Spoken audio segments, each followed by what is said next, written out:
हमारी रोजमर्रा की जिंदगी असल में आदतों के एक धागे से बुनी हुई है।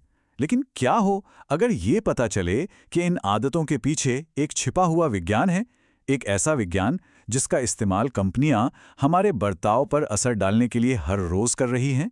चलिए आज इसी दिलचस्प दुनिया के राज खोलते हैं। ये सारी कहानी शुरू होती है एक बड़े ही हैरान करने वाले सवाल से। अमेरिका की एक बहुत बड़ी रिटेल कंपनी है टारगेट। तो हुआ ये कि टारगेट को एक हाई स्कूल की लड़की के गर्भवती होने की खबर उसके अपने पिता से भी पहले लग गई थी। सवाल ये है कि आखिर ये हुआ कैसे। ये शब्द थे एक बहुत ही नाराज पिता के, जो मिनियापोलिस के एक टारगेट स्टोर में मैनेजर से बुरी तरह लड़ रहे थे। मैनेजर ने तो माफ़ी मांग ली, लेकिन कुछ हफ्तों बाद जब उसने उस पिता को दोबारा फ़ोन किया तो पिता की आवाज़ में गुस्सा नहीं बल्कि शर्मिंदगी थी। पता चला कि उनकी बेटी सच में गर्भवती थी। तो टारगेट के पास ऐसी कौन सी जादुई शक्ति आ गई थी? असल में ये कोई जादू नहीं था। इसका जवाब डेटा और इंसानी दिमाग को समझने के एक कमाल के तालमेल में छिपा है। टारगेट ने अपने एक डेटा साइंटिस्ट एंड्रू पोल को एक सीधा सा मिशन दिया। उन गर्भवती कस्टमर्स की पहचान करो जो अपनी प्रेगनेंसी की दूसरी तिमाही में हैं। अब ऐसा इसलिए क्योंकि जब लोग माता पिता बनने वाले होते हैं तो उनकी खरीदारी की आदतें पूरी तरह बदल जाती हैं, और रिटेलर्स के लिए ये किसी सुनहरे मौके से कम नहीं होता। तो एंड्रू पोल और उनकी टीम ने डेटा में एक पैटर्न खोज निकाला। उन्होंने देखा कि गर्भवती महिलाएं कुछ खास चीजें जैसे बिना खुशबू वाला लोशन या मैग्नीशियम सप्लीमेंट्स एक साथ खरीदती हैं। इसी जानकारी से उन्होंने एक मॉडल बनाया जो हर महिला कस्टमर को एक प्रेगनेंसी प्रेडिक्शन स्कोर देता था। और तो और वो डिलीवरी की तारीख का भी अंदाजा लगा लेते थे ताकि एकदम सही समय पर सही कूपन भेजे जा सके। लेकिन ये कहानी सिर्फ डेटा की नहीं है। इसका असली राज हमारे दिमाग के काम करने के तरीके में छिपा है, जो अपना ज्यादातर वक्त ऑटो पायलट मोड पर गुजारता है। ड्यूक यूनिवर्सिटी की एक स्टडी में एक हैरान करने वाली बात सामने आई। हम हर रोज जो भी काम करते हैं उनमें से लगभग 45% हमारे सोचे समझे फैसले नहीं बल्कि सिर्फ आदतें होती हैं। सोचिए जरा, हमारा लगभग आधा दिन तो बस यूं ही बिना सोचे समझे ही निकल जाता है। साइंस हमें बताता है कि आदतें हमारे दिमाग में बने मजबूत न्यूरोलॉजिकल रास्ते हैं। हमारा दिमाग बहुत स्मार्ट है। वो एनर्जी बचाने के लिए रोज के कामों को ऑटोमेटिक बना देता है, और ये सारा काम दिमाग के एक छोटे से हिस्से बेसल गैंग्लिया में होता है।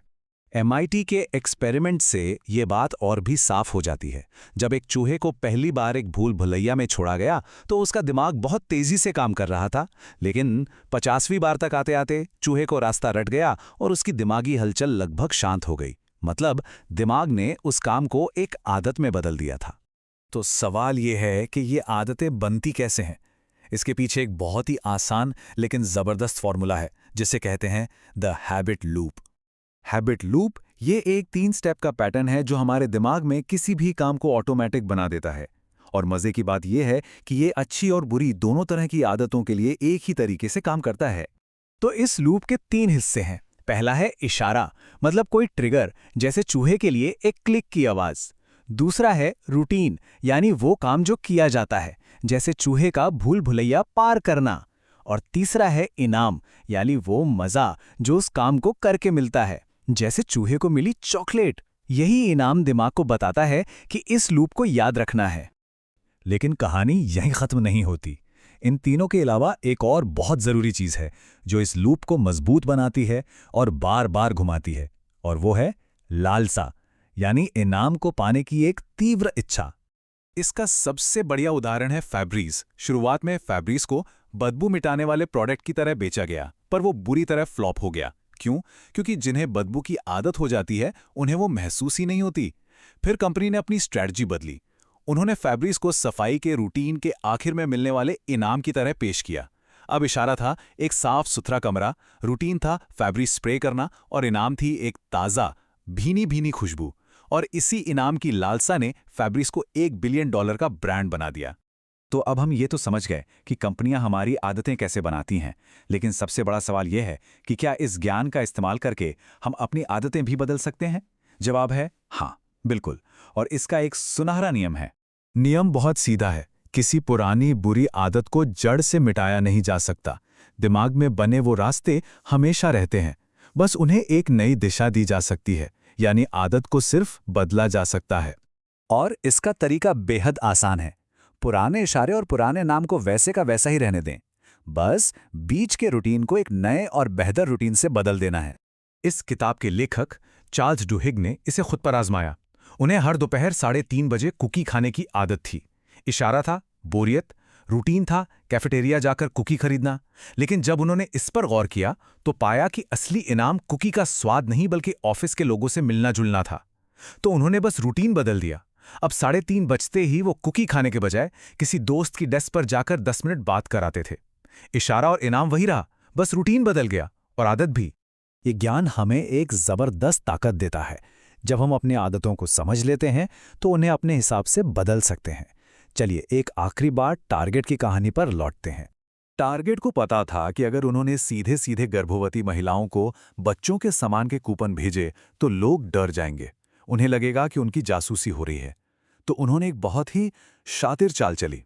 उन्होंने बेबी प्रोडक्ट्स के कूपन को बाकी ऐसी वैसी चीज़ों के कूपन के साथ मिला दिया, जैसे डायपर के कूपन के साथ लॉन की घास काटने की मशीन का कूपन या बच्चों के कपड़ों के साथ वाइन ग्लास का ऐड। इससे वो पूरा लिफाफा किसी आम डिस्काउंट मेलर जैसा लगता था। उन्होंने लोगों की कूपन इस्तेमाल करने की पुरानी आदत के अंदर अपनी बात को बड़ी चालाकी से छुपा दिया और किसी को कानों कान खबर भी नहीं हुई। और यही इस पूरी बातचीत का निचोड़ है। हैबिट लूप एक टूल है, एक औजार। इसे कंपनियां हमारे खिलाफ इस्तेमाल कर सकती हैं या हम खुद अपनी जिंदगी बेहतर बनाने के लिए इसका इस्तेमाल कर सकते हैं।